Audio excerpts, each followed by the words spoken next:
Hello students, let us continue lesson number 1, Two Big States, and the topic is Emperor Harshvardhan's Empire, Nalanda University. We can also say Nalanda Vidyapeeth.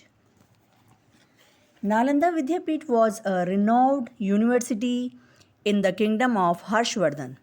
Harshvardhan provided all the amenities and aid to Acharya Shilbhadra, the in charge of Vidyapeeth, so that Nalanda could be made a world famous university.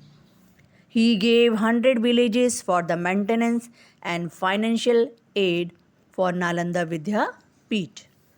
The famous chemist Acharya Nagarjuna, who proved that iron, arsenic, and mercury could be used as medicine, belonged to the Nalanda Vidyapeeth. King Harshvardhan provided education, lodging, and boarding free of cost to all the students of the Vidyapeeth. There was a grand and royal library of the Vidyapeeth, which was called Dharma Ganj. With the effort of King Harshvardhan, Nalanda Vidyapeeth became world famous. Students from across the globe flocked to study here. However, only those who could clear the entrance test were granted admission in this renowned university. Children, you can see picture on page number 3, 1.4 picture of Nalanda Vidyapeeth. Now, next topic is life of the people. Information about the reign of the King Harsh is available from the writing of Chinese traveler who is saying towns and villages of the time were fortified and had huge gateways at their entrance. The society was divided into 4 groups, while the Parda system and intercaste marriages were not prevalent at that time. The custom of sati, child marriage, and polygamy had started by then. The local diet consisted of milk and milk products, wheat, rice, fruits, and vegetables. They wore clean, simple white clothes. Men wore dhotis and women wore saris. Their ornaments, rings, bangles, bracelets, necklaces were made from flowers.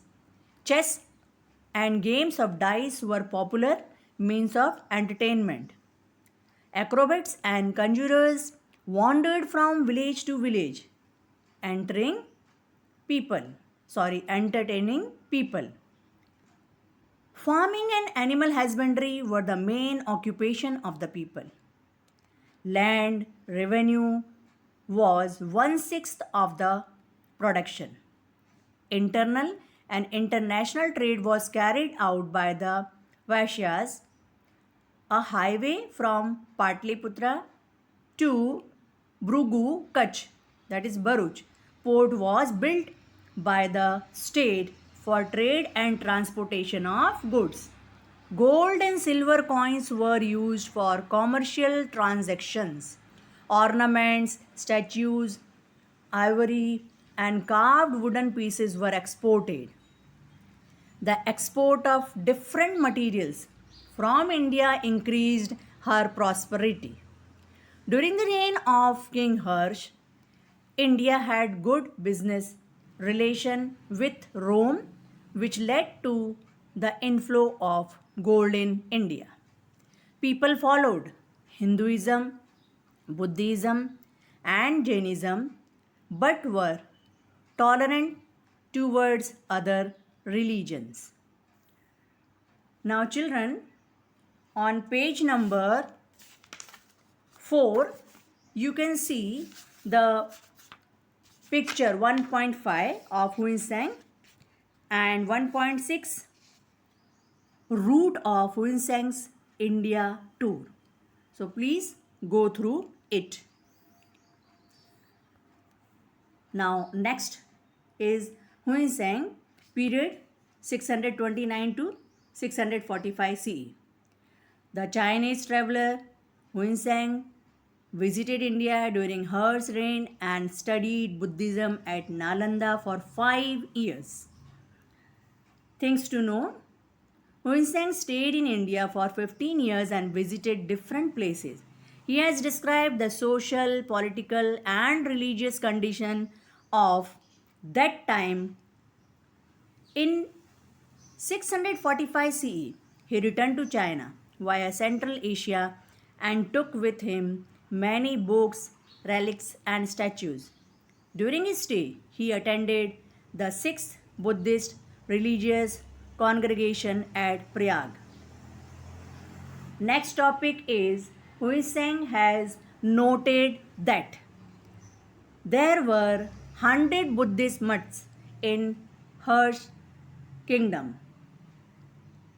People lived a simple, pious, and peaceful life based on living by rules of good moral conduct and justice. Cheating and breach of promise were considered sinful.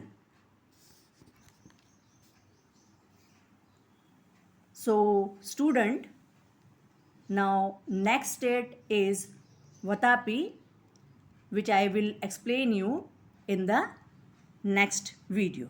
Thank you.